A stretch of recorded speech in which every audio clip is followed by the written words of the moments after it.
Hi guys, and welcome back to Nail on Sunday podcast with me, Chris, and the other one. She is not important today. She is an absolute letdown. But it's the day after Valentine's Day, so I feel like I have to introduce her or whatever. What's your name again? Loser, letdown, pain in the ass. Get over it. Pay interest on your British American. Oh God, I'm so angry. I'm so angry. I can't believe I'm starting a podcast this angry. But here's the thing. A while ago, you said, "What if we have a fight?" And that was the time. Here's the thing, though, right? I said ages ago that we should both have an allowance and we can spend that money on whatever we want. So if I had my allowance and you had your allowance, you would spend that on beer and I would have spent mine on interest. Both complete wastes of spaces. Rebecca is the pinnacle of why people should not have credit cards. Guys, By carrying a balance on it's the a credit one-off card. situation. Why did right? We're not going to get into this in the pod. Welcome on to this week's Nail on Sunday podcast with me, Chris, and the other one, whatever her name is. And this week we are going to be talking about where should nail techs get their information from. Yeah, I think this is a bit of a controversial / difficult one because there's so much misinformation out there. Did There is. Did you get misinformation from your credit card statement? No, that was true. Did you give misinformation when you drink beer? Yeah, I tell you, I love you. Okay, I take that back. That was really nasty. Okay, Wow. That's me. I've got it in my system. There you go. Back to regular. Okay. Okay. Anyway, what has your interest-bearing ass been up to this week? You said you got it out of your system. Probably the same amount of stuff as your drunk ass. There we go. We're going to play that game. But actually, no, you've been very well behaved this week, so I can't even complain. I'll tell you actually what I was doing since you're rambling on. Today, I was in the gym before Rebecca. That's only because I wanted to get a leg exercise in because I feel like I have to do it because I'm really getting bulky on the top and nothing on the bottom. And today, I was doing my hack squat again. Did you try any other booty builder machines? I did a quadricep curl. I looked at the booty builder. Good. And there was a lot of big guys around me, and I thought to myself, if I'm going to be doing that, they're going to be thinking, fair game. Do you know that on the booty builder machine that is in the end room, it is mostly men that I see on it? You have to strap yourself in a seatbelt to that one. That one, yes. There's predominantly men on it. So they think they're in a race car, right? Yeah. Okay. So what have you been up to, darling, this week? I just feel like the beginning of the year is so uneventful. Like we're just really waiting for everything to get like started again. It's really eventful. Oh yes, we have been planning the event. Anyway, moving on. Anything else, honey? I don't think so. Okay, excellent. I can see this podcast is going to go well this It's week. going to go great. It's just going to flow. There's going to be no editing involved. How about that? I've cursed it now, haven't I? Yeah, you have. And I feel like, last night, because of your stinking stupid nephew's born day that we have to go to later on, I had to edit. You know Lottie listens to these podcasts. Does she? Oh, hi, Lottie. I had to edit last night. And my nephew. Our nephew, okay. I actually quite like the little dude. He's quite funny. The other one and is really funny. You are the favourite. I don't know why. Uncle Chris is the favourite. Yeah, well. I'm actually the favourite, the podcast host as well. Oh, are you? Yeah. Okay. Right up there in the ratings. Somebody called me last week spectacular. Oh, I saw that download report come through. And I know. That's really great. Now, I always think, see when people say, it's so hard to get to my first million, but my second million was super easy. Obviously, we're not millions, but when we got to, say, 5,000 downloads. I know, that seemed like it took ages, and then suddenly it was just like 2 weeks later. Yeah, and that's obviously attraction. Yeah. Compound interest. But I was watching an interview, it's a long time ago. It was when Ricky, Melvin and Charlie were not even on Radio 1. They were on some other radio station. That's how long ago it was. And Arnold Schwarzenegger came in. And they were saying, so that's the thing. It's like, it's really hard to make your first million. And he was like, yes. So skip it and just go straight to your second. And stopped talking. And everyone was like, can you do that? And he's like, I'm kidding. So there you go. That was the mayor of LA, wasn't it? He was. Governor of California. There you go. Yes, he was. Okay, honey. So let's get into today's topic. Let's do it. Because again, like I said earlier, so much misinformation out there. And I think if you're a nail technician, you need to be incredibly cautious about where you're getting your information from and how you apply that information. I would say this is very, adept. Is that right? Adept? This is very perfect for this time of like what is going on in the world right now, because there is a ton of misinformation, but there is angles left, right, and centre. For instance, I hear you guys speak about Elon Musk, Donald Trump, etc. We're not going to get into politics, but in the office, and you guys have a very specific take on it. And then I hear from other people who are not connected to the business, maybe don't even live in this country, and they have a very different take on it. I don't think anybody is watching the outtakes of Elon Musk and X in Donald Trump's office and going, that was a great idea. Well, actually, there's like... Who? There's people like delving into it to discuss why it is very perfect and shows, for instance, Elon's power over Donald because he's standing up and stuff like that. Yes. So, so many different takes on it. But what that does is it takes away power from the... Not that, it's the greatest person to be in the power, but it takes away power from the president. It's the weakest the president has ever looked on film, apparently. Okay. Again, that's just hearsay and that's just speculation and that's just one side. So we're here to give you just one side. Where should you get your information from? Nail On! At least the Nail On Sunday podcast. Do you know what, though? I actually do think that we do a fantastic job of giving very unbiased, level-headed, easy-to-understand information. And that might come across really biased, me saying that, but I genuinely do believe that from the bottom of my heart. One of the biggest problems is we're too goddamn honest. We are too goddamn honest. And if we could be more honest, but we hold back. The only part that we're not honest about is things that we know about the industry, not specific to nail order, because it's not our place. It's not our business to tell, and it just would look petty. But other brands would, if they knew that type of information about us, would they use it against us? Quite possibly. Again, yeah. I don't doubt that for a second. But that's the only way that we're not honest. In fact, we were doing appraisals yesterday. Laura and I were doing them with the new social media people, and that's what we were talking about. We were talking about how, for us, the most important thing for them to do is to actually understand nail order and what we're trying to do here, because what we're not trying to do is the same thing that's been done 100 times before. What we are trying to do is something that will, yes, hold us back in business. It will mean that we'll never be rich people and the business will never be massive, but you and I talk about this personally. We can't do anything other than be true to ourselves. It just doesn't sit with us. So yeah, in staff appraisals, we were saying, like, you need to understand what we're trying to do at Nail Order. You need to understand that we're trying to be a truly transparent, truly honest business that truly supports our customers. And don't get me wrong, I said this in the things as well. Sometimes we'll have a bitch about a customer or something because we're only human. And part of that reason is that we've grown such close relationships with people that you get frustrated where you maybe wouldn't usually with like a customer. If it was a passing trade, business. If someone come into, say for instance, your department store and they were complaining about size, you'd be like, oh, I'm so sorry, and you'd move on with your day and you wouldn't think about it. But because you have, I think Laura said it really well, that parasocial relationship with certain people, and it's the 80-20 rule. Yeah. It's like 80% of your customers you barely engage with. They transact. They buy something from you, you send it out and that's it. Then there's a 20% who cause you 80% of the issues or the problems or the comments, which we love but also hate at the same time. Mm-hmm. You know, we take it as constructive criticism, regardless if it's actual barrage of criticism, but we take it on the chin and we just try to improve ourselves. A phrase we used yesterday in the interviews, appraisals, and I think this is perfect, is, well, Laura made it up. Laura said it. We made our bed and now we have to lie in it. God, that is a good one. And it's so true. And it's not saying that we regret making our bed like we did, because that's true to us. We aren't heartless people that can just do something and not care about the consequences of what we're doing. So, yes.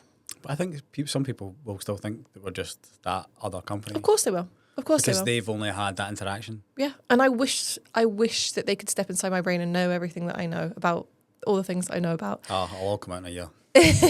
But it's not the way it is. So yeah, you're going to have people that aren't going to believe you and aren't going to be like, oh yeah, they're just like anybody else. Of course, nothing we can do about that. Can't change their minds. All right, well, if you've stuck around for that intro, well done. And trust me, it's only going to get better from here. See, I'm saying trust me. I don't know if it's going to get better from here, but trust me, I'm going to try make it better from here. So we're going to cover 4 different places you can get your information from. Let's start with education. Yeah, so that's that's a good place to start, because that's generally where any nail technician starts. The first amount of knowledge that they have is from the courses that they undertake. So yeah, education, courses, that's where you're going to get a lot of your information from. But how can you trust the information? How can you know that you can trust the information that's in there? And are you getting good quality information? So I think that's what we should cover in this section. So if you were going back day one, where would you be seeking out your first steps into nails? Personally, God, this is a really, really tough one. Because I feel like they all intertwine a little bit, because you would probably be looking at different brands. Yeah. And social media. I think and influencers. No, they absolutely, you should be using an absolute combination of each of the things that we're going to talk about. But this is something we've talked about before, and I think it's so difficult to find a course that you know that you can trust, find education you know you can trust, because there are so many courses out there, online, in person. There are so many good courses. There are so many terrible courses. I mean, in the office, we'll get messages through customer service, and it'll be like, oh, I'm doing training through such and such. And as soon as we hear that, our hearts just drop and we're like, oh no. In fact, last week during the office, somebody messaged saying that they were doing a full cover tip course through such and such. And I've actually been sent the course content for this, because I know it was 2 different students who've undertaken it and said, look, I'm really concerned about this because I did this course. I bought your products because your products were recommended on it. But now I've seen all of your content and it just doesn't add up. So I just want to let you know and be aware. It puts us in a really awkward position, because like part of us wants to reach out to the company and be like, this is all completely wrong. But also you don't want to be that person that's like, you're wrong, I'm right. Do you know what I mean? It's really awkward. But yeah, so to the point where last week somebody reached out, said they'd bought this course. We actually said, we're going to gift you our online course. Because the course they were doing was online. And we're going to gift you that because we know it's actually going to cause us less problems down the line. Because you're learning how to use your products properly. So how are you going to find a reliable course in terms of they're actually going to teach you? Well, actually, let's look at this 2 ways. How are you going to find a reliable course? Well, look at the content. So what we really want, especially as a beginner, is you need a good amount of anatomy to be covered in the course. And you also want, these days, you want chemistry and contraindications and allergies to be covered. I think that is really, really important, especially in the day and the age that we're in. I feel like courses of old, so there was not much emphasis, if any, put on the chemistry or the risks of using products. But these days, knowing what we do know now, that's something you want to be looking at. So when you're looking for a course to invest in that is going to be good and trustworthy, look at the content and make sure that they're covering lots of different things. Does reviews come into it? Yes, I was going to say that. Now, there's going to be places where you can't find reviews. Not everybody has online reviews or whatever. If you can find that, excellent, read through them. What I would say is something that I've said again before, the whole Groupon or voucher or those type of places where they're down to £20, I would personally steer clear, because you never know. There could be some good content. For the most part, from what I've personally seen, I've not seen that. But what you are not going to get, and I can pretty much guarantee, is you're not going to get any level of support afterwards. And that is another thing that you want to be looking at when you are looking for a course, is there ongoing support? Because if you're learning a brand new skill, you're going to need ongoing support and you're going to have questions. So you want to make sure that they can help you with that. So yeah, the next question is, can you trust all the information that you receive in a course? Honestly, no, you cannot. Because it depends very much who's written it. They might be putting their own personal opinions and thoughts into things. And you don't know where they've got their information from. So yeah, it can be very difficult. You're looking for a course. You wanted to specialise in maybe say something rather than just be a beginner. You've looked at maybe some reviews. Trustpilot reviews. Is that something to go No, with? you cannot trust Trustpilot reviews either, because you can buy them. There's bots out there and stuff, and they can be bought, and people can contest negative ones, and People can ask customers to take them down, all sorts of things. So can you trust that? No, you can't really trust any review system fully because there are other things at play. No review system is foolproof and completely trustworthy. So yeah, things like Trustpilot and that. Do you know what? See, if I was a nail tech looking for recommendations on a brand, I would literally just ask on social media. And when I say social media, I'm talking about general social media. So I would put do you know what? Actually, I think the best answers you're going to get is on TikTok because everybody's on it for the most part. And loads of people are going to see it. It's not only your followers are going to see it, and it'll just push out to all sorts of people. So that's where I would ask in terms of brands. Okay, so for instance, you've looked at reviews and price kind of comes down to it. You may be thinking to yourself, like these ones at Groupon are £20, £30 and stuff. Groupon ones, for the most part, are going to be relatively generic in terms of it's going to be like a school or an education. It's not going to be a brand. It's not going to be a brand. So then it really comes down to certification. Yeah. And a lot of these things can be certified, like for instance, Groupon and stuff. Does certification make it a good course? From my experience, no. So why is that? From my experience, accreditation means nothing because it means that you can gain insurance, but does it guarantee the quality of a course and the accuracy of the information you're receiving? Absolutely not. Like we've talked about before, I've had experience dealing with 2 accreditation companies. There are multiple out there, and the experiences I had with both are so completely differing in terms of what they want from you and how they check your course content. One of them, they don't actually check course content at all. They just want you to tick certain boxes. Whereas the other one, they were very meticulous in terms of not necessarily fact checking the content, but you can tell they'd gone through every single thing because every single grammatical error in your manual or anywhere, was pointed out. So whilst you do need to do an accredited course to be able to be insured, when we're saying insured, insurance is needed for performing the treatment, where if it's an upskill and it's a workshop, that doesn't need to be accredited for it because you don't need to be insured. You're already, say for instance, you do a workshop in, I don't know, kissing the cuticle. You're learning that sort of Russian manicure style technique of applying gels. You don't need to be insured for that because you're already insured to perform the treatment for the gels. Does that make sense? It does. So yeah, if you're upskilling, you don't need accreditation. If you're learning a new skill, you do need accreditation in terms of insurance. But again, accreditation does not in any way ensure that the information that you're receiving is quality or correct. So that really gets me to the kind of last point I was trying to make there. And really, if you want someone's expertise, you need to go somewhere where there's an expert. Mm-hmm. And where do you normally find that? Well, I would say that's a really good way to phrase it, actually, Chris, because then it kind of gives you 2 avenues. One is a brand, because they're going to be an expert in the products that they are educating you on. So you've got a choice of a brand or a choice of a successful, well-established nail technician who also works as an educator, whose history of work and also maybe like a history in education that you can see. So you can see that on social media they're doing like educational things, but you can also see the content of the actual nails that they produce.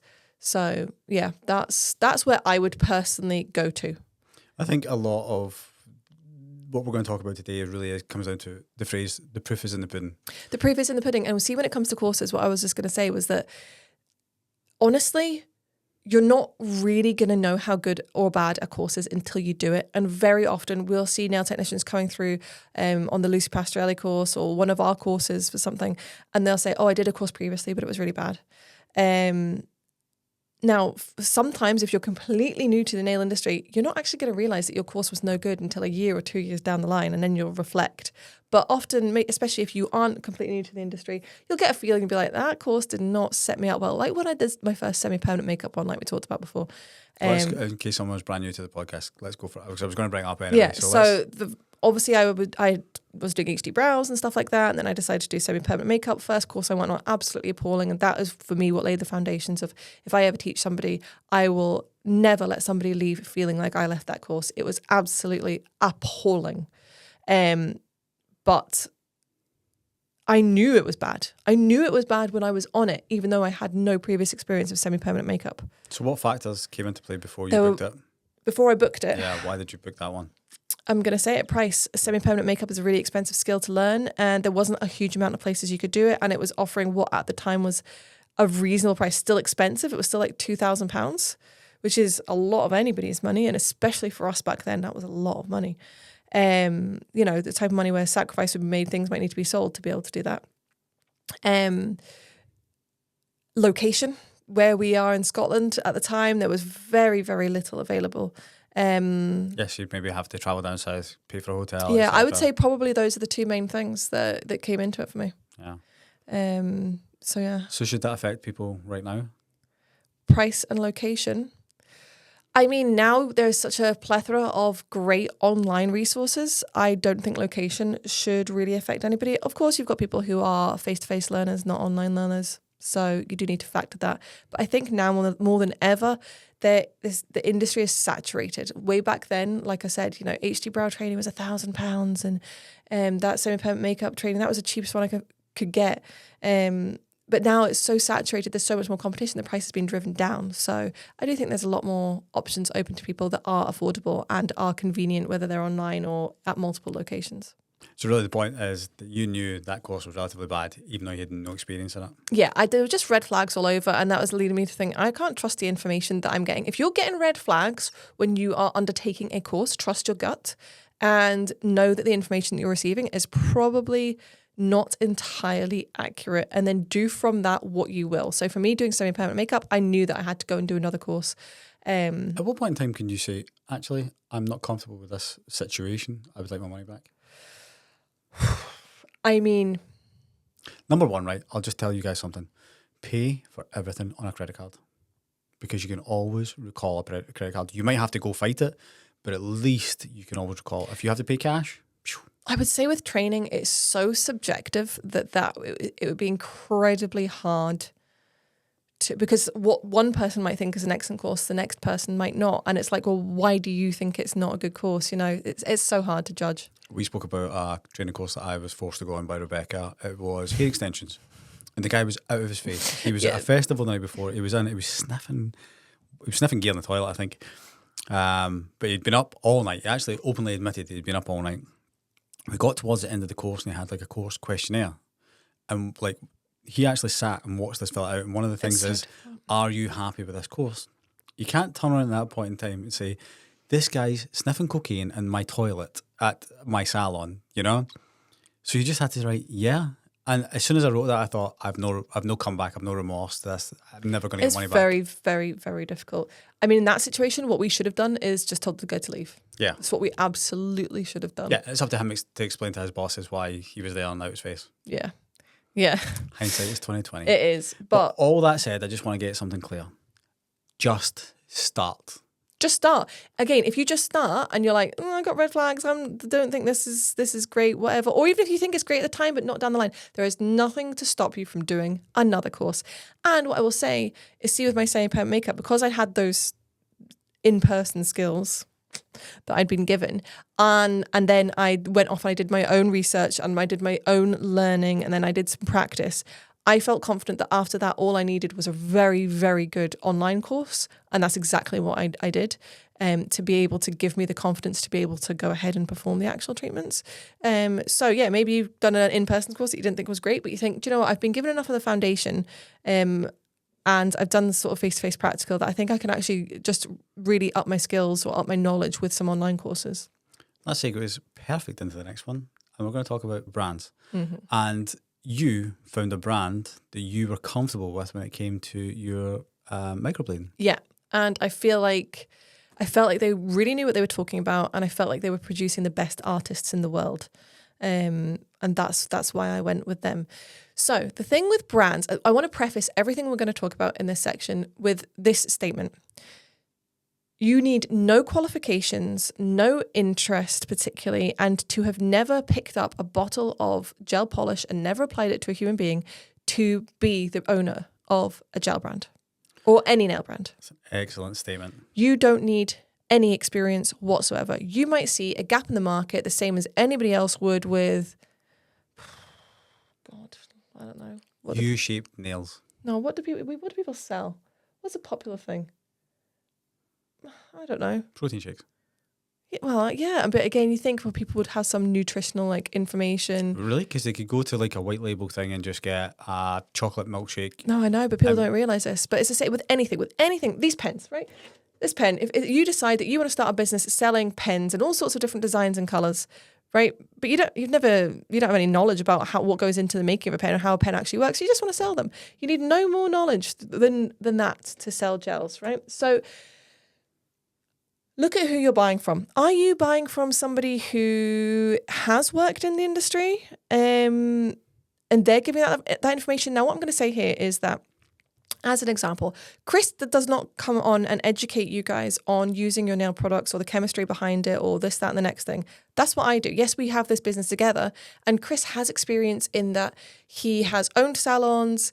I've taught him a couple of things with nails. I'm qualified. Whatever, right? He has actually done nails on people because we put him on the courses. But that's by the by. He's not the one that's giving you the information because he hasn't directly worked in the industry and really provided the services. And you guys know, listen to this podcast, that I ask the questions and Rebecca answers the questions. Yeah. So I'm the one that gives you guys the information because I'm the one that has that working knowledge. So look at who you're buying from in terms of brands. Are they somebody who's giving out the information from the brand?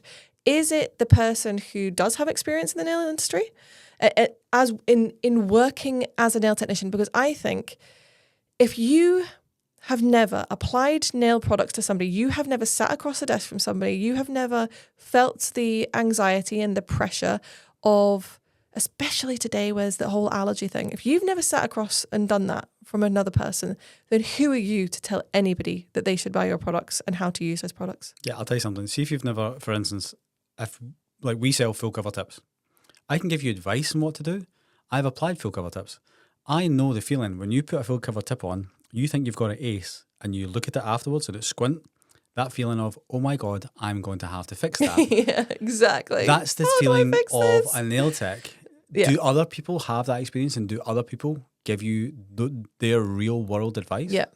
And it's not to say that the other person can't give you information on the chemistry or something of that, because that's information that's all available for us to learn, and you don't learn from experience. Well, you do, but you can read that information. But I think, yeah, look at who's giving you the information.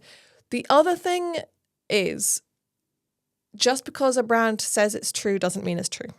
Absolutely. And that's the same for us. You know, we'll say we might change our mind on things as time goes on. And I actually think that what I would encourage people to do is look at brands who do change their mind and they publicly change their mind, because what that's telling you is that person is always analysing and always learning and is not pig-headed and thinks that they know absolutely everything, stuck in their ways and never going to change.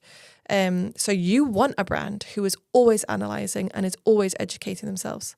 Really, really important.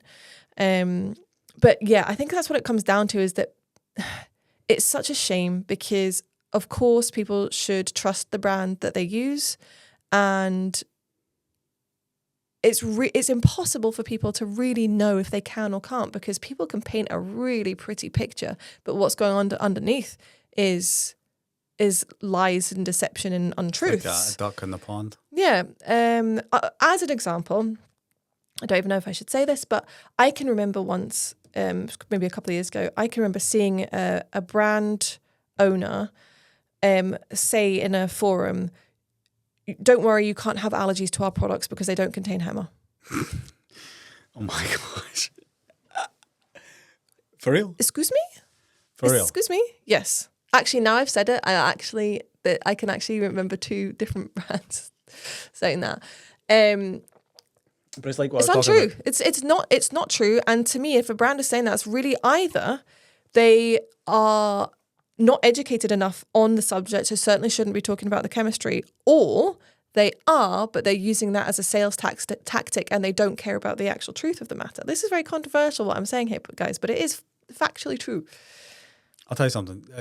For the most part, if you're not, say, for instance, like Rebecca's got a background in nails, the other side of things, the other people who are involved in it, are usually marketing and sales.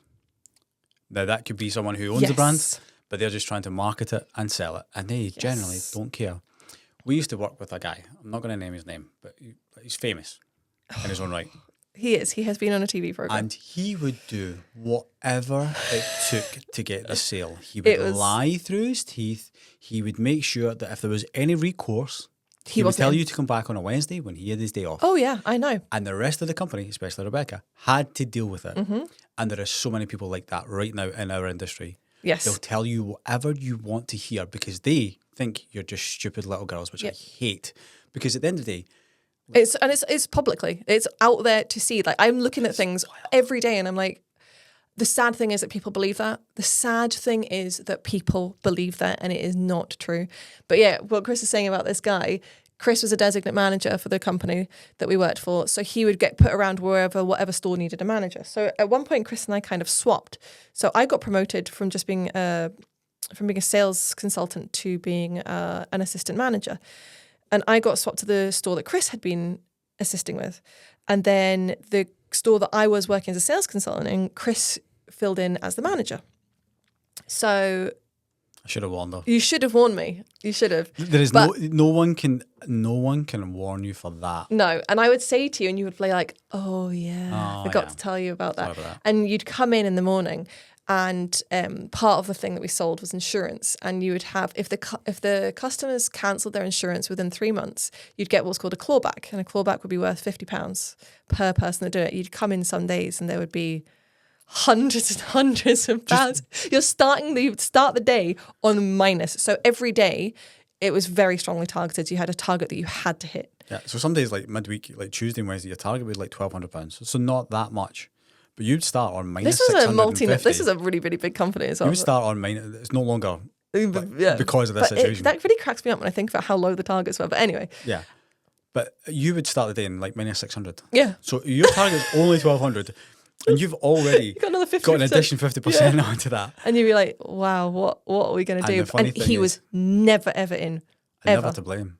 Never. But he would come in, and people would come in and be like, oh yeah, such and such told me to come in on this day, and I would get help, and he'd be like, unbelievable. But yeah, moral of the story is that there are those people in the nail industry. So be wise, guys. Be wise and don't believe everything. This is horrible to have to say, but don't believe everything your brand says. What we're going to come to at the end is going to talk about how to, put together an accurate picture. But there is a lot of naivety that I see. And well, naivety is maybe the wrong word, because these people are being sold to very, very strongly with certain underhanded tactics, which I guess anybody would believe. And you look to your brand, you think, oh, they know everything about their products and what they're talking about. Of course, I should be able to trust what they say, and you should be able to, but it doesn't mean that you can.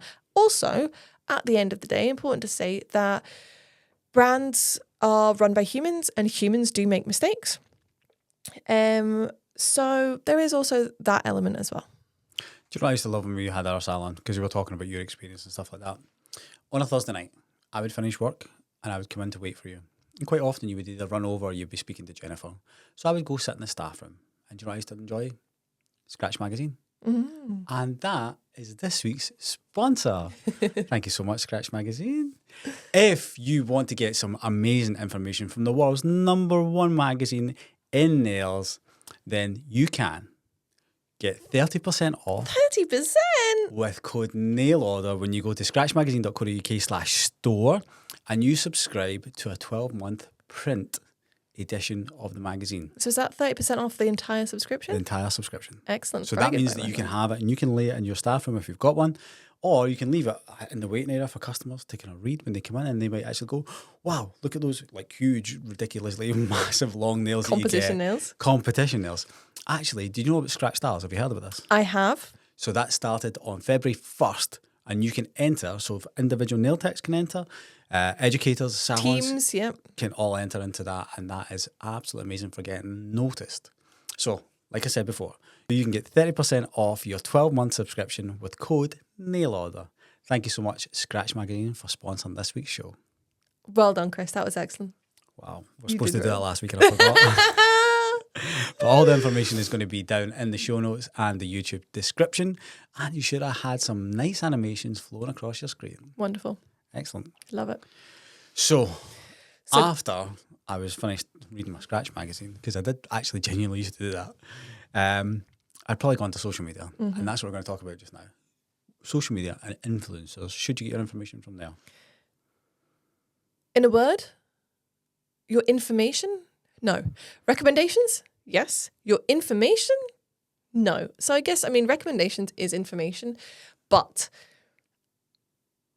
there is a humongous amount of misinformation on social media. Just one thing I wanted to just say, right? Before, you had media. So that was print media, televised media, audio media, so your radio and stuff like that. Now you have social media. That is controlled by, for instance, Rebecca and I. So we can go onto TikTok, we can make a TikTok, we can record a podcast, we can show you stuff on YouTube. That is us making it. It's not regulated. It's our opinion. Yep. Whereas the BBC, the unique way it's funded here in the UK, they have to, for the most part, give you factual information. Yep. So that's the difference. I just want to clarify that. Yep. So right now, if you go onto social media, you can search for whatever you want and you'll find the answer, whatever way you want to spin it. Absolutely so And true. that's what I was talking about earlier on. And you can also put anything you want on there and say anything you want. Which is dangerous. It's very dangerous. So I think that, if any influencers are listening, what I will say is if you are giving out any sort of factual information in terms of chemistry and allergies and stuff, you have an obligation to ensure that the information that you are giving out is absolutely accurate. So from a personal level, just going a bit back as well in terms of talking about brands, can you trust the information? I have a very natural interest in science, both in terms of the chemicals and the human body. Something that listens to all these mother podcasts and people. But I'm very interested in medical things. Always have been. You went to one of those things where people were getting their organs chopped off and stuff. Sure, yes. Just giving background, guys. But I'm very, very, very interested in this thing. I'm lucky enough that my sister's a doctor and I have lots of friends that are doctors as well. So I love asking them all sorts of medical questions, and I do a huge amount of my own research. I talk to Lottie Seymour from Manny Science and I read papers. So I educate myself from a really unbiased, unadulterated point of view, literally looking at medical facts and statistics. But I also love how you argue with those medical facts and statistics. Or at least question it, which is the main aspect. I question it. And there's a lot of things that I question. For an example, just because somebody's a doctor doesn't mean that they know what they're talking about or know what they're doing. We had customers recently come to us and talk to us about allergy testing that they had received through a dermatologist. And they told us, I haven't fact checked this, but it was two independent people said the same thing, that their dermatologist told them that they had an allergy to shellac. So which we say, available. Yes, to which we say, shellac is a brand of gel polish. Shellac is not shellac is actually a substance. It is a substance that comes from a beetle and is often used in furniture varnish. Which is probably where they got their name from, because it's a varnish and it's a long-lasting, shiny substance, right? Have you ever seen the film Bad Boys? No. Oh, yes, I have, but... Yeah, you know when Martin Lawrence and Will Smith kind of swap around and the dogs are pooing in Will Smith's apartment and he says, look at you, slacking it in with furniture polish. Okay, that's actually true. There you go. So we were very, very confused and said, do they mean and I saw other people commenting do they mean this shellac? Whatever. No, they're saying gel. They're saying that we're allergic to gel polish. They just use the term shellac, like we talked about a couple of episodes ago. Is that people, especially back in the day when you were getting a gel polish, regardless of the brand, they just referred to it as shellac because that's what everybody knew it as, because they were the sort of pioneers, exactly. And we were like, what? Because that's the equivalent of saying I'm allergic to a Snickers, when really we're looking for the ingredient, which is likely to be the peanuts, but could be something else. I'd hate to be allergic to Snickers. Yeah, but it's the same thing. It doesn't make any sense because you've not isolated anything. And the craziest part about it is that we found out that they were painting it onto the skin as well. So that was also wild. But it's I'm allergic to shellac. Okay, well, what brand did you use? Oh, well, they just said it's a generic gel polish. Well, what the hell is in it? Yeah. You have no idea what's in it. So how is that helping you at all? But anyway, that was a perfect example of how you have to understand everything to really understand nails. So a dermatologist, they understand allergies and immune response to that and stuff like that, how that presents in the person, but they don't understand the chemistry behind the products. So if you are somebody who is giving out information, whether you're an influencer, whether you're a brand owner, and you're giving out information on the product, you really need to ensure that you know all of the aspects of it, how to use it, the chemistry involved, and how it can affect the human body. Yeah. So yeah, as an influencer, you have a responsibility to know that, not just saying anything like the crazy things. What are the common things that I see influencers saying? Oh, I've used any lamp for years and it's been absolutely fine. It's just a gimmick for brands to make you spend money. That may be true, but the any lamp you've used may actually be quite a good one. You just don't know. You don't know. Or the right one for the products that you're using. What else? Oh yeah, stuff about HEMA, and I use HEMA-free products so people can't have allergies. All the silly things. It's like, it's so untrue, but because somebody is an influencer and they have over 10,000 followers, people believe them. It's like, just because you have over a certain number of followers doesn't mean anything at all. Especially in these days when you can buy followers. Exactly. Or you can cause a little stir within the industry. All of a sudden people want to follow you for the next stir, but there's nothing. Rage baiting. Yeah, rage baiting. Exactly. Yeah. So ensure what you're saying is accurate. I actually seen somebody recently, an influencer in the nail industry, more so in America than here, but they have a very big following. And they came out and said they had been saying stuff about lamps for years. They'd been, buy this whatever lamp, it's fine for any gels. Then came out publicly and said, what I've been saying is completely untrue. Now, absolute kudos to them for coming out and retracting the information and being brave enough to say I was wrong. But at the same time, the damage has been done. For however many years, they've already been saying that. And the information was always out there. And everybody's been saying the information. All the brands have been saying, please use our lamp, please use this lamp. But they've gone against it and decided their own thing. Like, who came up with that? Because it wasn't brands, it wasn't manufacturers of gel. Like, who came up with it? Yeah. And the damage has already been done. So again, do not believe everything that you hear on social media, especially in this day and age where you've got AI. Good Lord, that is going to cause even more problems just across the world in general and in every industry. AI can sell you a story which is completely made up. It can make you physically see something with your eyes that makes you believe something, but it didn't really happen. One that I've been seeing a lot just now, I don't listen to Joe Rogan, but quite often it gets sent to me from other people. So he's a big podcaster and he has ultimate guests on.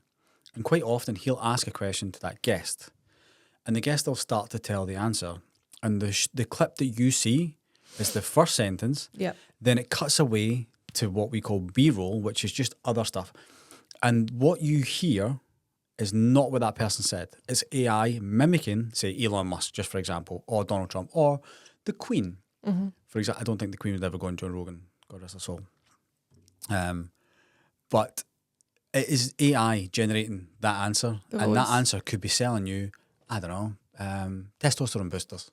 Joe Rogan, big guy, he's maybe turn around and says, what do you think about going to the gym? And then all of a sudden, it's Elon Musk talking about how he's on these testosterone boosters and how you should buy them and everything else. And all you see is guys in the gym. Yeah. So you think, that's true. He said that. Because you're hearing his voice. Yeah, and it's not true. And I think a lot of people have been scammed into that. Yeah, definitely. I actually got an email from Chase Bank in America the other day. They're saying, just watch out for these social media scams. And it is that type of thing that we're giving you a kind of idea of some of these things. So obviously people are getting their bank account scammed and stuff, It's really, really scary. So social media influencers, absolute pinch of salt with everything that you hear, and never take anything that you hear on social media or from an influencer as verbatim. I mean, you've got all these forums and things like that as well. In terms of social media, a huge amount of scaremongering, not only misinformation, but scaremongering that goes on throughout them. And it's really quite disgusting to watch, to be honest with you, because the thing with forums is someone controls them. Someone is there to moderate them, and that moderator can easily be bought. Yes, absolutely. So again, don't believe everything. In fact, believe very little. Also, here's the thing, right? See, if you don't believe it, if you think to yourself, I don't believe this, and you have the time and want to get involved, ask the question. Just say, I'm not sure this is true. Can you explain?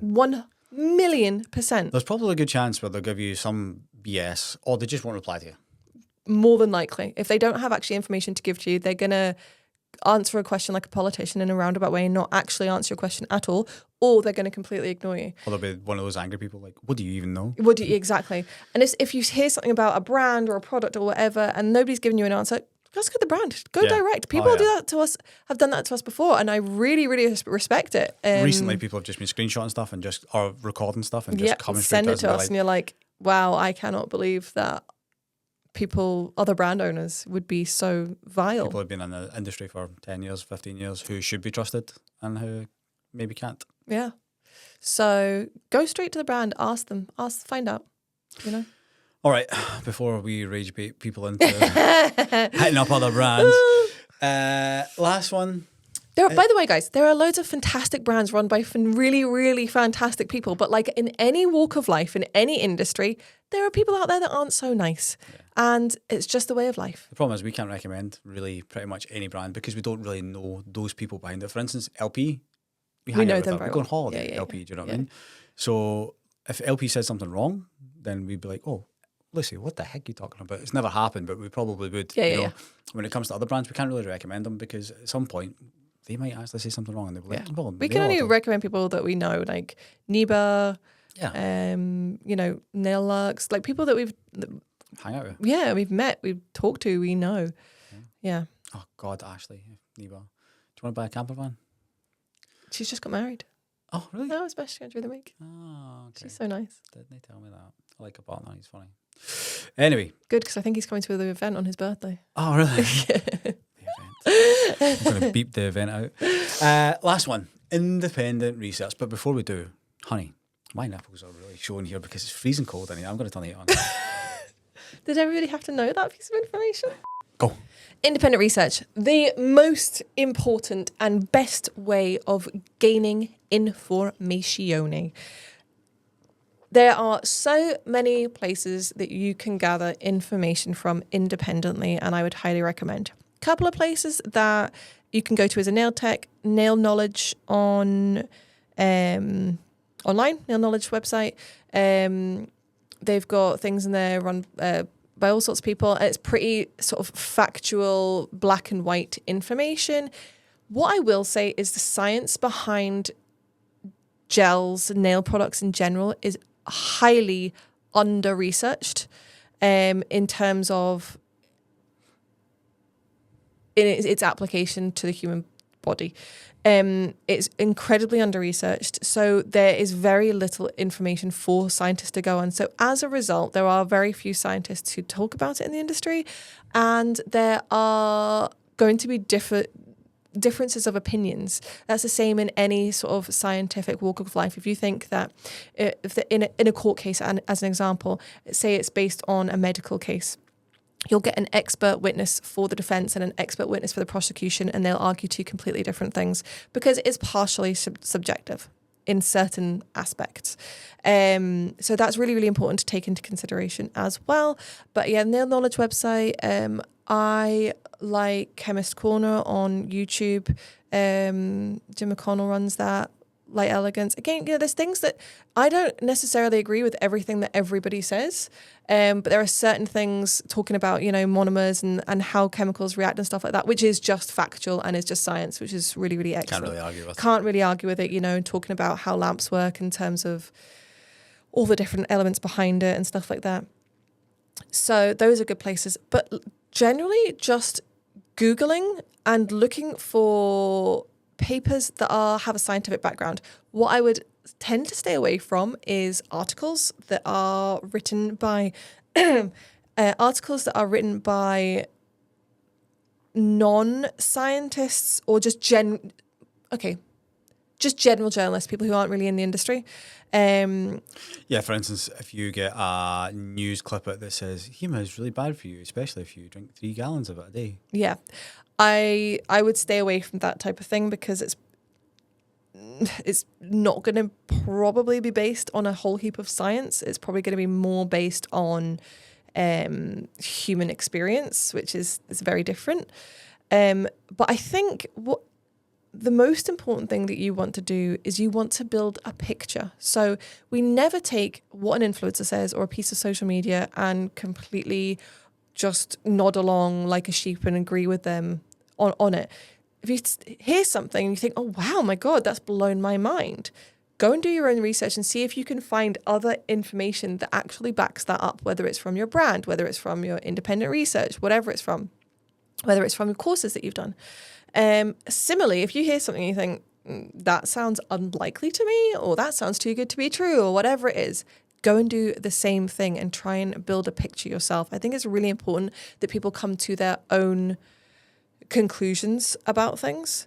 The way you did when you were a kid and your parents told you something and you didn't believe it, or you didn't want to You don't believe want it, to believe it. Yeah. then you questioned it.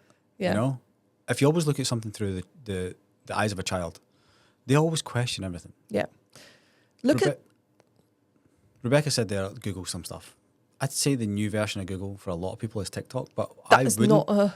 I wouldn't choose that. No. I would choose ChatGPT or DeepSeek. And if you, for instance, see an article and you think, I'm not sure if this like snippet of the article is 100% true, you can copy it and paste it into, say, ChatGPT and say, can you fact check this for me? And it'll go through, scour the internet quicker than you can, but more in depth than you can. And it'll come back with probably two different sides of the coin. And you can then make up your decision from there. I think using TikTok as a Google sort of a search function for things like how to achieve the perfect French, you know, how to like a visual application guide, well, not guide, but like improving your skills type of thing. That's fine for like a video content to watch something and see how somebody else is doing something to improve your skills. But to get actual nuggets of information, a talking head piece. Just stay. Yeah. I would say I'm saying that we put out educational stuff. But unless it's from somebody who actually really knows what they're talking about for a reason, like for instance, I should know what I'm talking about. It's my responsibility to know what I'm talking about and ensure the information that I'm giving you guys is accurate. Whereas an influencer... Let's just put it through, right? So say, for instance, you make a TikTok about something. Where does that idea usually come from? Misinformation. Yes, usually is, yeah. You get angry. You say somebody's misinformed the world by putting it onto TikTok. Yep. You go, right that wrong. And then what happens once you've recorded it? I don't know. Well, yes, you edit it and everything else, but you normally put it through somebody else. Normally, Laura. Yes. Sometimes me. Sometimes you just play it into the ether and hope somebody in the office listens to it, and they're like, "Oh, actually, you maybe said that incorrectly, or maybe you've overemphasized that, or something." Or more to the point, like you're sounding quite angry. Yeah. But I'm not just I'm not having Chris fact check it. No, I fact check anything that I say. If I hear something and I'm like, that is misinformation, and I'll fact check myself at that point and be like, I'm just going to double check that what I'm saying, because I'm not going to come on and publicly tell people in front of the whole of TikTok that something which might not be true and it's just a spur of the moment thing because I felt annoyed.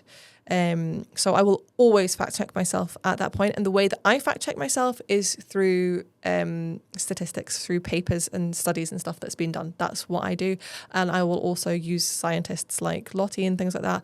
And again, Chemist Corner, whatever, I will refer to science and scientists, not my own fantasy.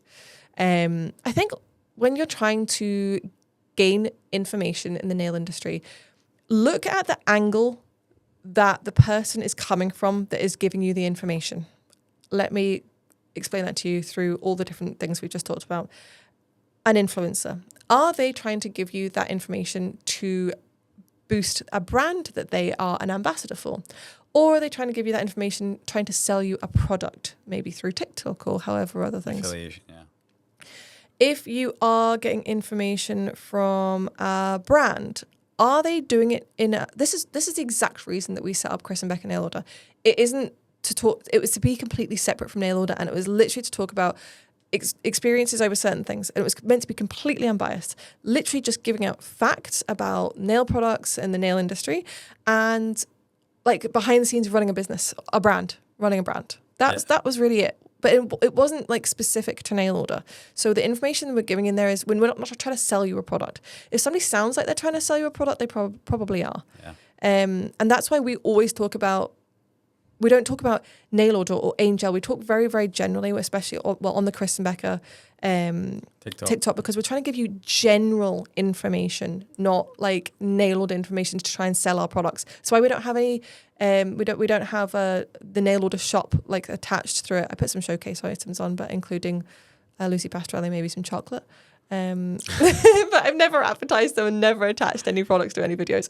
But like here I was going to put my brow items on that I use as well, because people always ask about that. But I was like, nah, it's a bit yucky. But even here in the studio, at very most, we'd just pop something on the desk. We'd tend to just gloss over it real quick. And everything we're talking about here is not like, how great is FlexiGel or whatever. It's just talking about like general things through our experiences and trying to give people as unbiased information as we can, whilst holding back, like we talked about at the beginning of the episode. There's things that we know where people have been duped or lied to or, scaremongered, and we know the truth behind it, but that's not our information to tell, and I don't think it would come across very well if we started doing that type of thing. Yeah.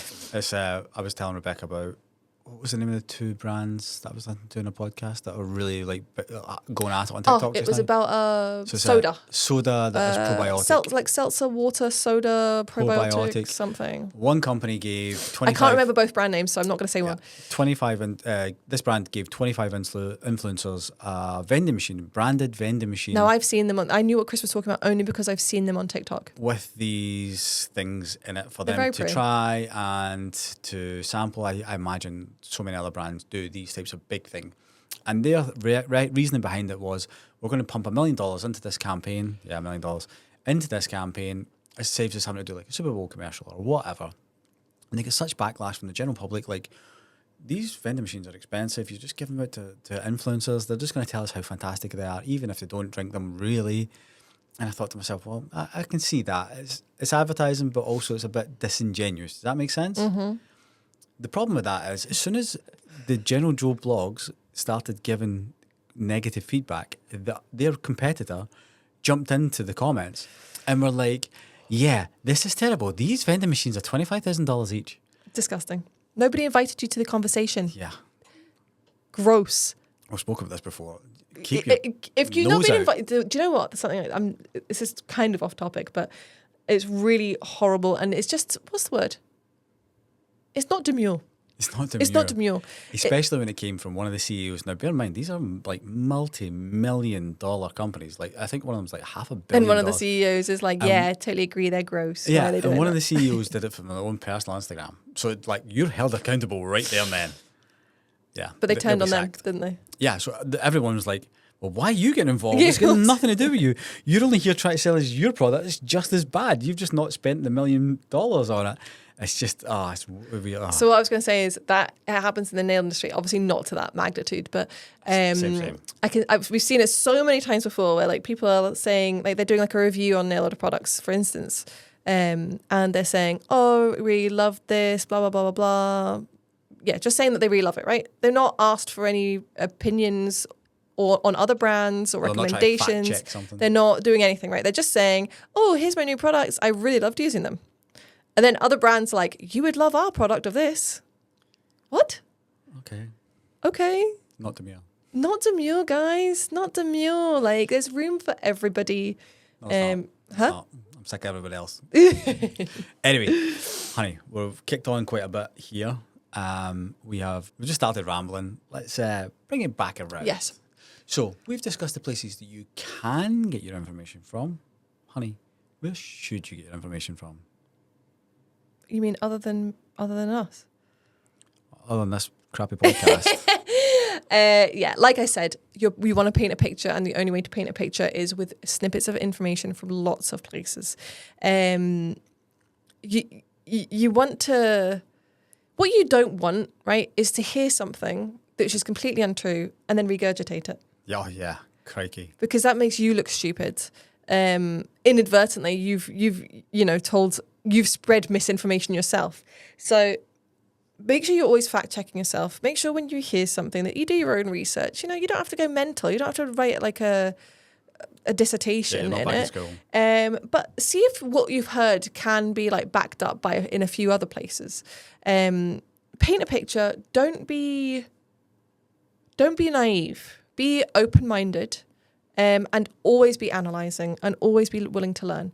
We are always teaching ourselves. We will go back on things, change our mind on things, but that is growth. Yeah, definitely. One thing I would also say is, if you do not believe something, ask somebody else. Just go ask a brand. If somebody says, "Oh, but nail order stuff, it's all made in China," come and ask us. You know, we'll give you the address of the factory if you really want it. Do you know what I mean? Yeah, we. Oh, yes. But always ask questions. Never ever settle for what somebody says. Okay, then, because like most part, they're just trying to sell you something. Yeah, or yeah, it might not be an item they're trying to sell you, but it might be an ideology that they're trying to sell you. That they want you to be in their gang. But yeah, if something sounds unlikely, question it. And do you know what? Call people out when they're wrong. If they're saying something, you're like, no, I'm sorry, that is wrong, and why are you saying that? You know, because there's often a reason behind it. And people don't like being called out, especially like on these public forums like TikTok and stuff like that. They'll close that that subject down quickly. Yes. They'll delete that video. Something I really, really just hate seeing is that people in a position of informational power, in terms of, they've got a pool and they give out information. I hate seeing these people being closed-minded, pig-headed, and not open to learning and not open to going, do you know what, I was wrong. I didn't like what we did there, and I changed my mind now. I hate that. Open your mind. Do you remember we started a campaign in 2022 called HEMA Free for 2023? Oh, yeah. I blame Jennifer. Jennifer, it is your fault. I hate that. I hate that we did that. Yep. And we got swept up. Yep. It was the same as the whole hypoallergenic thing. We got swept up, but obviously we came out and said, we're not doing that anymore. We don't like it. We think it adds to the problem. This is why we're now calling things -4. And there will be other things, down the line. But we try to be very measured in what we do so that we do not add to that scaremongering. And don't get me wrong, maybe from a business point of view, it's bad business, because we could use our HEMA-free products, etc., to our advantage. We could do scaremongering in terms to bolster ourselves in terms of the marketing. Even the goddamn thumbnails for this thing, we could put scare tactics up on screen so you click on the videos. It's just not us. It's not us. It's not us, and we don't like it as consumers ourselves. Yep. We can't stand it when, for instance, we're talking about YouTube, the YouTubers we watch, and they're like, oh my God, I can remember one. And honestly, it has forever tainted my opinion of these people. I think they are. I think they get a lot of bad. I've got cancer. I've got cancer. And it came at a terrible, terrible time. Yeah. Because not long after that, their closest YouTube friends, one of them actually got diagnosed with serious cancer. But it's just, to me, I feel like clickbaity stuff, it can really backfire on you. I think sometimes you can do it a little bit. It can be a little bit like, ooh, what's going on here? Pique somebody's interest. But especially if it's actually a substance. Like one of the first podcasts we did is Builder the bad guy or is Builder dead or something like that. I can't remember, And it's because we were asking, is Builder dead because of all these new things? Yeah. There was substance behind it. I was going to say girth, that's the wrong word. It's like saying it's like saying lick in the podcast, and I'll never say that ever again. Oh, you just did. But yes, guys, be open-minded. Make sure you fact check yourself and get your information from reliable resources and multiple resources. If multiple sources are saying the same thing, there's a good chance that they're onto something. Yeah, definitely. Yeah. All right. I feel like we pulled it back, and I feel less angry with you. Oh, good.